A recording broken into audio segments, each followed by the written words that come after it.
সারাদিনে ভাড়া হয় কত? ভাড়া হয় মোটামুটি 300, 400, 500 হয়, কিন্তু আজকে ভাড়া হয়। আজকে ভাড়া হয়নি, আজকে 200 টাকা ভাড়া হয়। মানে সারাদিনে 300 টাকা ভাড়া হয়। হ্যাঁ, সারাদিনে 300 টাকা ভাড়া হয়, আর 300, 400, 500 হয়, কিন্তু আজকে নাই ভাড়া। আজকে ভাড়া হয়নি। আজকে 150 টাকা ভাড়া কাটিছি, 150। দর্শক আপনারা শুনলেন, একটা মানুষ এই নৌকাটা কত টাকা খরচা আছে বানাইতে? নৌকা বানাইতে মোটামুটি 90,000। 90,000-এর দিনে আসে হচ্ছে যে 90,000 টাকা ইনভেস্ট করে প্রতিদিন 300 টাকা থেকে 500 টাকা আসে। এই নিয়ে সংসার চলে, আল্লাহ চালায়। আল্লাহ চালায়। ফ্যামিলিতে মেম্বার কয়জন? আমার সংসার 2 জন। 2 জন। ছেলে না মেয়ে? হ্যাঁ, ছেলে কি বিয়ে শাদী ছেলে করছে? আসলে ছেলে বিয়ে দিয়ে দিছে নাই। চাকরি বাকরি করে ছেলে? ছেলে নাই তো, 4টা মেয়ে। আচ্ছা আচ্ছা দর্শক, 4টা মেয়ে বিয়ে দিয়ে দিচ্ছে, এখন আমরা 2 জন মানুষ আছি। তারপরে আর কি হ্যাপি, মানে কোন রকম চলিচ্ছে আর কি। নাইলে দর্শক এত বড় একটা ফ্যামিলিতে হয় না, কিন্তু ওনার 300-400 টাকা চলে হয়তো। বাজার সদাইতে চলে। আল্লাহ চালায়, এরকম চলে।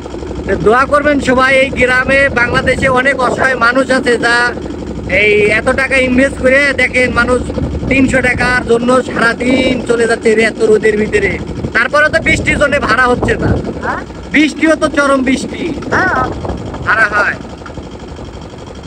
বন্যা যদি একটু বেশি হয় তো একটু ভাড়া হবে। পানি তো কমে যাচ্ছে, বন্যা তো হচ্ছে না। ওই জন্য ভাড়া হচ্ছে না, বন্যা হলে না। আর এরকম নৌকা তো আমার মনে হয় এদিকে খুব কম, কম। মানে 2-3টা মনে হয় যে এরকম সৌন্দর্য নৌকা এবারই বান্ধে নিছেন নৌকাটা। তো দর্শক ভালো লাগলে ভিডিওটা শেয়ার করবেন। একটা মানুষের কর্মের কথা দুঃখ একটু শেয়ার করে নিলাম, যে সারাদিনে 200 টাকা 300 টাকা কি ওনার ফ্যামিলি চলতে পারে। 4টে মেয়ে, আল্লাহর রহমতে ওনার শক্তিশালী অবস্থা, তো ওনার মেয়ের সাথে বিয়ে হয়ে গেছে। তাদের জন্য দোয়া করবেন, আর দোয়া করবেন বেশি বেশি ওনার যাতে ভাড়া হয়। আমরা চলে আসছি পুরায়, এই যে ভাঙ্গা জাঙ্গাল বাজার, উদয়পুর, উদয়পুর, আর মাঠ ভর্তি গরু।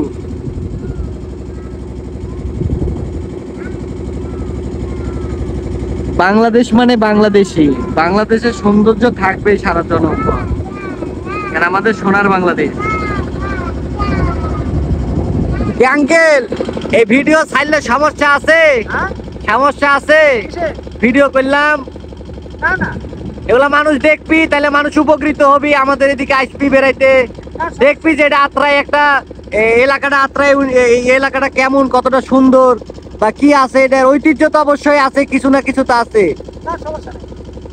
তো দর্শক আপনাদের ভালো লাগলে আমাদের এই গ্রামে আসবেন, চতুর্থ সাইডে বিল, মাঝখান দিয়ে পানি, ঘুরে বেড়াবেন, খুব ভালো লাগবে।